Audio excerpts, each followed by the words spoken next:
Hello दोस्तों, मैं आशुतोष शुक्ला आप सबका स्वागत करता हूं आपके अपने चैनल फार्मेसी जोन पे। तो दोस्तों, आज हम लोग बात करेंगे मिकेलिस मेंटन इक्वेशन के बारे में, जो कि आपके यूनिट बायोफार्मास्यूटिक सब्जेक्ट के यूनिट 5th का पार्ट है। नॉन लीनियरिटी हम लोग पढ़ रहे थे यूनिट 5th में। तो उसी नॉन लीनियरिटी को डिटरमाइन करने के लिए या नॉन लीनियरिटी को समझने के लिए मिकेलिस मेंटन इक्वेशन के बारे में पढ़ेंगे। और मिकेलिस मेंटन जो इक्वेशन है हमारा, ये बेस्ट नोन मेथड है या बेस्ट नोन मॉडल है एंजाइम काइनेटिक्स को समझने का। एंजाइम काइनेटिक्स की बात यहाँ पे हम इसलिए करेंगे क्योंकि जो हमारा नॉन लीनियरिटी प्रोसेस थी उसको हम कैपेसिटी लिमिटेड प्रोसेस भी कहते हैं, सैचुरेबल प्रोसेस भी कहते हैं। कैपेसिटी लिमिटेड प्रोसेस इस मिकेलिस मेंटन इक्वेशन को जस्ट बिकॉज कि इनको कैपेसिटी लिमिटेड प्रोसेस कहा जाता है। तो कैपेसिटी लिमिटेड होने का मतलब कि आपने कैपेसिटी लिमिटेड को हम लोगों ने डिस्कस भी किया था नॉन लीनियरिटी वाले प्रोसेस में।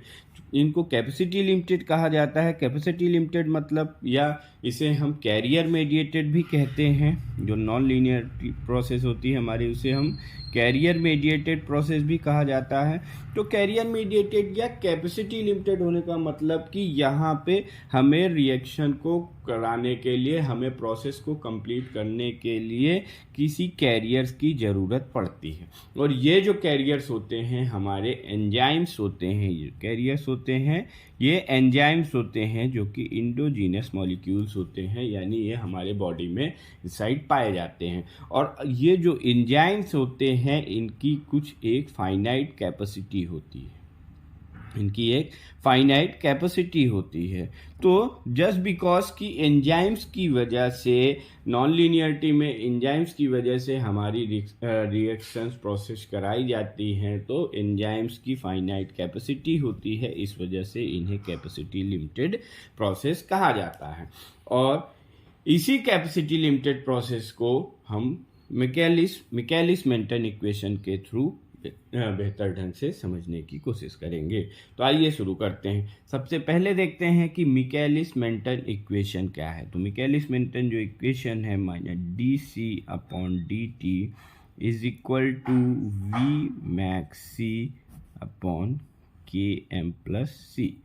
-dc/dt is equal to V max C upon K M plus c. यहाँ -dc/dt जो है आपका, ये क्या है, rate of drug concentrate of process of drug concentration with time. Means कि ड्रग की कंसंट्रेशन में टाइम टी के साथ क्या चेंज हो रहा है, इस रेट को ये डिफाइन करेगा। और चूंकि यहाँ पे माइनस साइन लगा हुआ है तो इसलिए ये हो जाएगा आपका rate of decline of drug concentration with time. And V max आपका है theoretical maximum rate of process. Means कि जो हमारी रेट प्रोसेस जिस टाइम पे मैक्सिमम पॉइंट पे पहुंचेगी उसे हम कहेंगे वी मैक्स। देन सी आपका concentration of drug in plasma, and के एम आपका मिकेलिस कांस्टेंट है। इसके पहले, इसको शुरू करने से पहले हम जो जनरल एंजाइम काइनेटिक्स है या जनरल एंजाइम प्रोसेस है उसको एक बार देख लेते हैं।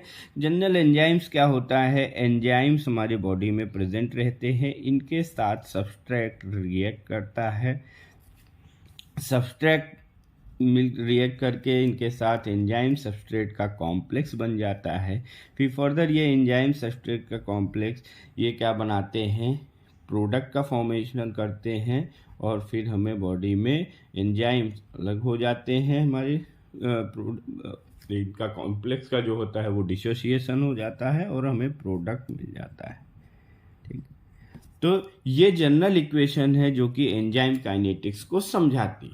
तो यहाँ पे हमारी जो इक्वेशन है मिकेलिस मेंटन इक्वेशन, अब यहाँ पे कि बायोफार्मास्यूटिक्स की बात कर रहे हैं, तो बायोफार्मास्यूटिक्स में नॉन लीनियरिटी को एसेस करने के लिए हमारे पास ये इक्वेशन है। तो इस इक्वेशन में जो हमारा के एम यानी जो मिकेलिस कांस्टेंट है, जैसे कि जो एंजाइम्स हैं इनकी डिफिनिट एक फाइनाइट कैपेसिटी होती है, फाइनाइट वैल्यू होती है, यानी ये कांस्टेंट होते हैं। तो के एम हमारा है सिमिलर टू एंजाइम, एंड जो एस है, एस हमारा सिमिलर है ड्रग कंसंट्रेशन की। तो यहाँ पे हमारा जो एंजाइम के रूप में काम करेंगे वो होंगे मिकेलिस कांस्टेंट एंड सबस्ट्रेट के फॉर्म में होंगे drug concentration.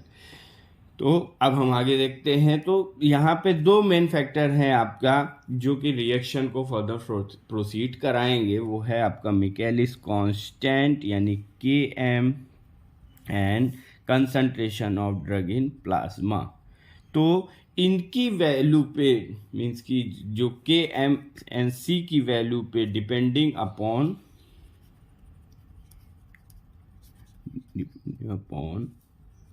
Km and C value हमें 3 सिचुएशन मिलेंगी। We have 3 situations.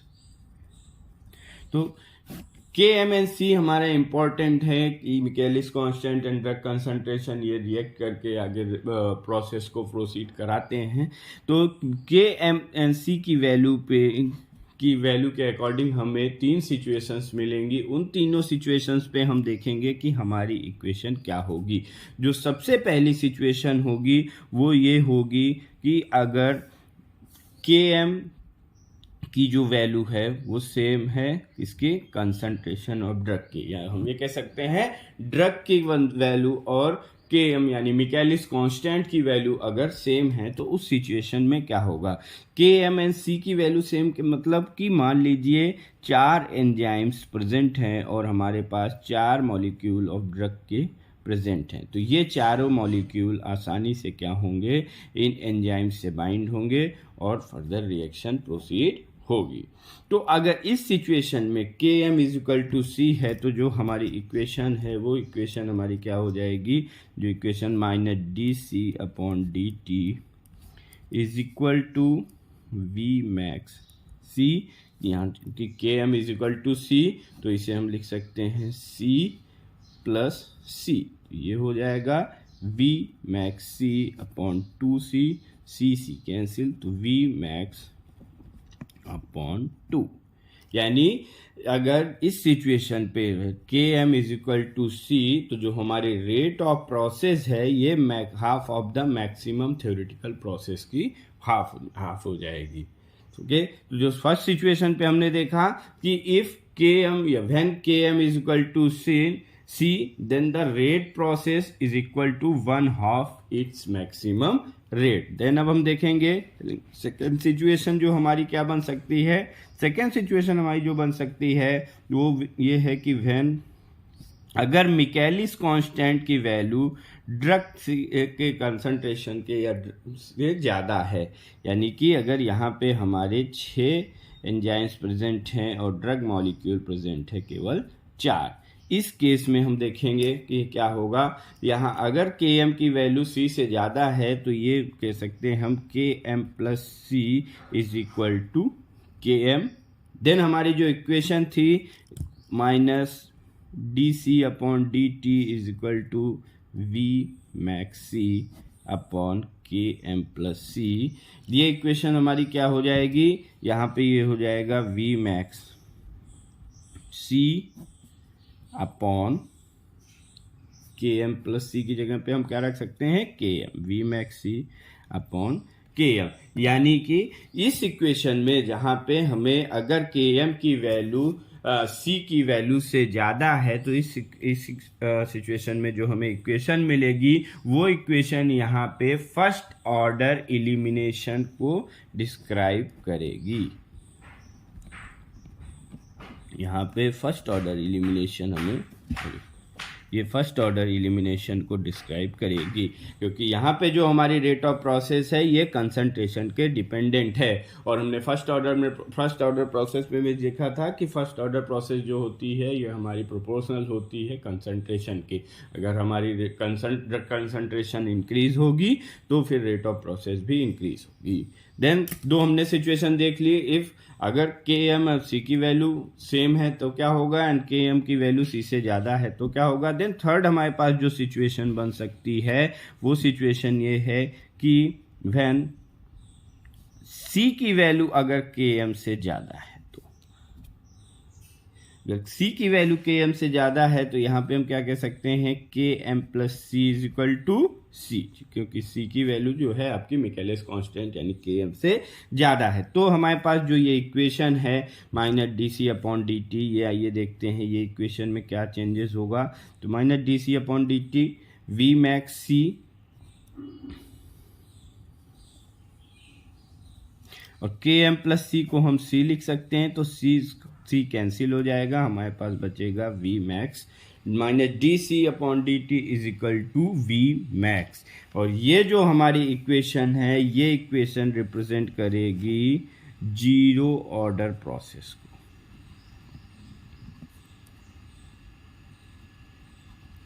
Zero order process means कि जो एक कांस्टेंट रेट पे अगर होगी और ये ड्रग कंसंट्रेशन के इंडिपेंडेंट होगी, मीन्स कि इस सिचुएशन में जहाँ पे ड्रग की कंसंट्रेशन मिकेलिस कांस्टेंट की वैल्यू से ज़्यादा है तो वहाँ पे हमें कांस्टेंट रेट यानी जीरो ऑर्डर प्रोसेस देखने को मिलेगा, और जो ये हमारी प्रोसेस होगी ये कंसंट्रेशन के इंडिपेंडेंट प्रोसेस होगी, इस पे कंसंट्रेशन का कोई इफेक्ट नहीं पड़ेगा। तो हमने के एम एंड सी की वैल्यू के अकॉर्डिंग देखा कि हमें तीन सिचुएशन मिल रही थी। सबसे पहला K M is equal to C means अगर मिकेलिस कांस्टेंट की वैल्यू कंसंट्रेशन की वैल्यू से सेम है देन यहाँ पे हमें जो इक्वेशन मिलेगी, जो रेट ऑफ प्रोसेस होगी वो हमारी मैक्सिमम रेट की हाफ हो जाएगी। देन अगर के एम की वैल्यू सी की वैल्यू से ज़्यादा है तो हमारी जो प्रोसेस होगी ये फर्स्ट ऑर्डर एलिमिनेशन को फॉलो करेगी, and if K M is lesser than C then the reaction will follow zero order process and it will be independent of concentration। अब हम देखेंगे कि कैसे हम मिकेलिस कांस्टेंट को और सी मैक्स नहीं, मिकेलिस कांस्टेंट और वी मैक्स को आइडेंटिफाई कर सकते हैं। अब यहाँ पे हम देखेंगे कि कैसे हम मिकेलिस कांस्टेंट यानी के एम और वी मैक्स यानी मैक्सिमम थ्योरेटिकल प्रोसेस को आइडेंटिफाई कर सकते हैं। तो Michaelis constant and V max को आइडेंटिफाई करने के लिए जो हम लेते हैं प्लाज्मा कंसंट्रेशन टाइम डाटा, वो उसको हम आईवी बोलस एडमिनिस्ट्रेशन के बाद कलेक्ट करते हैं, यानी आफ्टर आईवी बोलस एडमिनिस्ट्रेशन जो हमें प्लाज्मा कंसंट्रेशन टाइम डाटा मिलता है उसका हम यूज़ करते हैं for the assessment of Michaelis constant and V max maximum theoretical process. तो यहाँ पे हमारी जो इक्वेशन थी Michaelis constant equation Michaelis Menten equation थी वो थी minus D C upon D T is equal to V max C upon K M plus C. इस इक्वेशन का अगर हम इंटीग्रेशन करेंगे तो इंटीग्रेशन करने पे हमें इक्वेशन मिलेगी log C is equal to log C zero plus C zero minus C upon 2.303 K M minus V max upon 2.303 K M. तो इस इक्वेशन की हेल्प से हम एक सेमी लॉग प्लाट कर सकते हैं जिसे सी वर्सेस टी के कंसंट्रेशन और टाइम के वर्सेस एक ग्राफ प्लाट कर सकते हैं, जहाँ पे एक टर्मिनल लीनियर कर्व मिलेगा जो कि स्लोप को रिप्रेजेंट करेगा और स्लोप होगा हमारा minus V max upon 2.303 K M. और अगर हम इस कंसंट्रेशन को बैक एक्सट्रापोलेटेड करेंगे टाइम जीरो पे देन हमें वाई इंटरसेप्ट पे मिलेगी लॉग सी बैक एक्सट्रापोलेटेड की वैल्यू। और इस ये जो हमारी ये जो ग्राफ है ये जो यहाँ पे कह रहा है इसको हम इक्वेशन के टर्म में इस हिसाब से लिख सकते हैं log C is equal to log C zero back extrapolated minus V max upon 2.303 K M. और इसका जो हम ग्राफ प्लाट करेंगे ग्राफ हमें कुछ इस तरीके से ग्राफ मिलेगा। लॉग सी और टी के वर्सेस हमने ग्राफ प्लाट किया है। यहाँ पे हमें एक टर्मिनल लीनियर पोर्शन देखने को मिलता है जिससे हम स्लोप को आइडेंटिफाई कर सकते हैं। Slope is equal to minus V max upon 2.303 K M. और यहाँ पे अगर हमने इसको टाइम जीरो टाइम तक बैक एक्सट्रापोलेटेड किया है तो वाई इंटरसेप्ट पे हमें ये मिल जाएगी लॉग सी जीरो की वैल्यू। देन अगर इस लो कंसंट्रेशन पे ये जो हमारी वैल्यू है, ये जो हमारी इक्वेशन है, ये बनेगी C0 minus C upon 2.303 km equal to log C back extrapolated upon C। और इस इक्वेशन से हम Km की वैल्यू को आइडेंटिफाई कर सकते हैं। अगर हमें Km की वैल्यू मिल जाती है, देन ये जो हमारा स्लोप था, स्लोप की वैल्यू में अगर हम Km की वैल्यू को पुट कर देते हैं, देन हम Vmax की वैल्यू को भी आइडेंटिफाई कर सकते हैं। तो ये हमने देखा कि कैसे हम मिकेलिस कांस्टेंट और Vmax को एसेस करेंगे या उनको आइडेंटिफाई करेंगे। इस मेथड के अलावा हमारे पास 3 अल्टरनेटिव अप्रोचेस भी हैं जिनके थ्रू हम Kmax और मिकेलिस कांस्टेंट एंड Vmax को आइडेंटिफाई कर सकते हैं। आइए उनके बारे में भी देखते हैं। तो यहाँ पे हमारे पास 3 अल्टरनेटिव अप्रोचेस हैं जिनके थ्रू हम मिकेलिस कांस्टेंट और मैक्सिमम थ्योरेटिकल रेट प्रोसेस को आइडेंटिफाई कर सकते हैं। सबसे पहला जो मेथड है वो है Lineweaver Burk plot, then second method is Hanes Woolf plot and third one is Woolf Augustinsson Hofstee plot.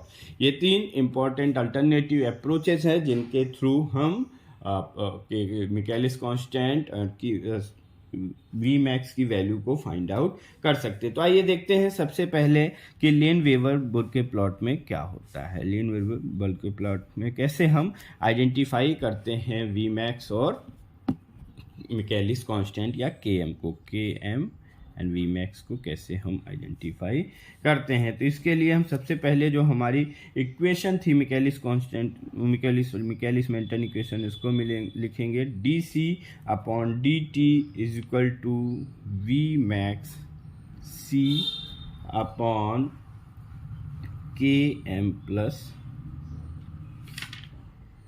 C। यहाँ पे हम ये जो हम कंसंट्रेशन ले रहे थे, इस कंसंट्रेशन को हम मिड पॉइंट, जो हमारा सैम्पलिंग इंटरवल है प्लाज्मा कंसंट्रेशन के, उसके मिड पॉइंट को हम लेंगे। तो यहाँ पे हम C को Cm से रिप्रेजेंट करेंगे। यहाँ पे हम कंसंट्रेशन को Cm लेंगे और ये हमारा जो Cm है ये है plasma concentration at mid point of sampling interval. In sampling interval के मिड पॉइंट पे जो हमारी प्लाज्मा कंसंट्रेशन आएगी उसको यहाँ पे लेंगे, तो उसे हम डिनोट करेंगे Cm से। तो अब हम देखते हैं कि कैसे लीनियर बुर्के प्लॉट के थ्रू हम इसको आइडेंटिफाई कर सकते हैं। तो इस इक्वेशन को, ये जो हमारी इक्वेशन है, इसको हम इन्वर्स कर देंगे। इन्वर्स करने पे हमें मिलेगा 1 upon dC upon dt is equal to d, यहाँ पे Km ऊपर आ जाएगा, plus Cm upon Vmax Cm। तो फिर फर्दर इसको हम और सिंप्लीफाई करेंगे तो यहाँ पे हमारे पास मिलेगा Km upon Vmax Cm plus Cm upon Vmax Cm हमारा कैंसिल हो जाएगा और हमें मिलेगा Km Vmax Cm plus 1 upon Vmax। तो ये हमारे पास इक्वेशन मिलेगी with the help of linear Burk plot. ये होगा हमारा 1 upon dC upon dt is equal to Km Vmax Cm plus 1 upon Vmax। तो इसको हम अब अगर इसका हम ग्राफ प्लॉट करना चाहें तो y is equal to mx plus c से इसका हम ग्राफ प्लॉट कर सकते हैं। तो जो यहाँ पे हमें y की वैल्यू यहाँ पे हमें मिलेगी वो मिलेगी 1 अपॉन dC अपॉन dt, और जो m है, m की हमें जो वैल्यू मिलेगी यहाँ मिलेगी वो ये Km, m is equal to आपका हो जाएगा y is equal to mx plus c से अगर हम इसको इक्वेशन को प्लॉट करते हैं तो y इज इक्वल टू हमारा हो जाएगा 1 upon dC upon dt and m is equal to Km, m is equal to आपका स्लोप जो हो जाएगा जिसे हम कहेंगे Km अपॉन Vmax। देन आपका जो x की वैल्यू, x एक्सिस पे हम लेंगे 1 अपॉन Cm को और फिर c यानी इंटरसेप्ट पे हमें मिलेगा 1/v मैक्स। तो इसके थ्रू हम इसका ग्राफ प्लॉट करके देखते हैं। जो यहाँ पे ग्राफ प्लॉट होगा वो कुछ इस तरीके से होगा। y एक्सिस पे हमने क्या लिया है, y एक्सिस पे हम लेंगे 1/dc/dt को। देन x एक्सिस पे हम लेंगे 1/cm को, यानी देन इसका हम यहाँ पे हमें एक लीनियर ग्राफ ऐसे इस तरीके का मिलेगा। और यहाँ पे जो हमें स्लोप मिल रहा था, स्लोप हमारा होगा slope is equal to km/v max. और y इंटरसेप्ट पे यानी इसके y इंटरसेप्ट पे हमें जो वैल्यू मिलेगी वो क्या मिलेगी, यहाँ पे 1/cm। तो ये हमारा हो गया ग्राफ। और इसके हेल्प से हम ये हमारा हम इसे कहते हैं लेनवेवर बुर्के प्लॉट। इसके हेल्प से हम km और v मैक्स की वैल्यू को आइडेंटिफाई कर सकते हैं। देन सेकेंड मेथड है हमारा हैंस वुल्फ प्लॉट। आइए देखते हैं हैंस वुल्फ प्लॉट में क्या होता है। फिर से हम अपनी इक्वेशन लेंगे जो हमारे पास मिकेलिस मेंटन इक्वेशन थी, dc/dt is equal to v max c/km+c। इसको हमने पहले इन्वर्स किया था तो इसको इन्वर्स कर देंगे 1/dc/dt km+c/v मैक्स c। तो फर्दर जब हमने इसको ये cm है हमारा, इसको जो हमने फर्दर सिंप्लीफाई किया था तो हमें मिला था 1/dc/dt is equal to km v max cm+1/v max. अब यहाँ पे ये हमारे पास इक्वेशन थी। तो यहाँ पे हम क्या करेंगे, इस दोनों लेफ्ट हैंड साइड और राइट हैंड साइड पे हम मल्टीप्लाई करेंगे, मल्टीप्लाई विथ cm से, यानी इसके cm की वैल्यू को हम दोनों ही तरफ मल्टीप्लाई कर देंगे। तो हमारे पास जो इक्वेशन मिलेगी वो मिलेगी cm/dc/dt is equal to km v max cm plus cm/v max. यहाँ से cm की वैल्यू कैंसिल हो जाएगी। फिर हमारे पास बचेगा cm/dc/dt is equal to km/v max plus cm/v max. ये हमें हैंस वुल्फ प्लॉट के जब हम उस मेथड के थ्रू km और v मैक्स को कंप्यूट करना चाहेंगे तो हमें ये इक्वेशन मिलेगी। इस इक्वेशन के हेल्प से हम पहले y इक्वल टू mx+c को निकालेंगे। तो यहाँ पे हमें जो y की वैल्यू मिलेगी वो मिलेगी cm/dc/dt। देन m की वैल्यू मिलेगी हमें 1/v max, 1/v max. Then x is equal to हो जाएगा हमारा cm, x इंटरसेप्ट पे x is equal to cm। Then intercept c पे जो हमें वैल्यू मिलेगी वो मिलेगी km/v मैक्स। तो ये हमारे पास y equal to mx+c equation जिसकी हेल्प से हम ग्राफ को प्लॉट करते हैं उसकी वैल्यूज मिल गई। तो अब हम यहाँ पे ग्राफ प्लॉट करेंगे। तो ये जो हमें ग्राफ कुछ इस तरीके का मिलेगा। y एक्सिस पे हमने लिया है cm/dc/dt को, x एक्सिस पे हमने लिया है cm को। कुछ इस तरीके का स्ट्रेट ग्राफ हमें मिलेगा। और यहाँ पे जो हमारा स्लोप होगा, slope is equal to 1/v max. And intercept की जो वैल्यू हम यहाँ पे लेंगे वो होगा हमें km/v में। तो ये हो गया हमारा हैंस वुल्फ प्लॉट जिसकी हेल्प से हम km और v मैक्स को आइडेंटिफाई कर सकते हैं। नेक्स्ट जो मेथड है हमारा, नेक्स्ट जो थर्ड आपका अल्टरनेटिव अप्रोच है वो है हॉफस्टी प्लॉट।